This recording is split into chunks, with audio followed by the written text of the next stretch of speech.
আমরা আজকে Tripura electricity consumer অ্যাসোসিয়েশনের পক্ষ থেকে ত্রিপুরা ইলেকট্রিসিটি রেগুলেটরি কমিশনের এখানে আমরা এই যে বিদ্যুৎ মাশুল আবার বৃদ্ধি 1 এপ্রিল থেকে বিদ্যুৎ বাড়াবে, তার জন্য তারা বিজ্ঞপ্তি দিয়েছে।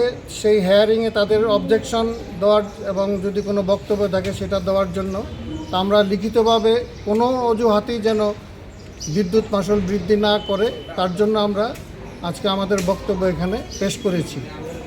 পাশাপাশি আজকের দিনেই পার্লামেন্টে বিদ্যুৎকে সম্পূর্ণভাবে বেসরকারীকরণের লক্ষ্য নিয়ে বিদ্যুৎ আইন সংশোধনী 2025 পার্লামেন্টে পেশ করছে।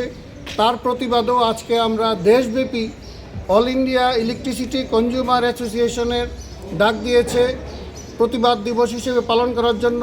ত্রিপুরা ইলেকট্রিসিটি কনজিউমার্স অ্যাসোসিয়েশনও এই দাবিকে সমর্থন করে এবং আমরা এই দিনটিকেও প্রতিবাদ দিবস হিসেবে আমরা পালন করছি।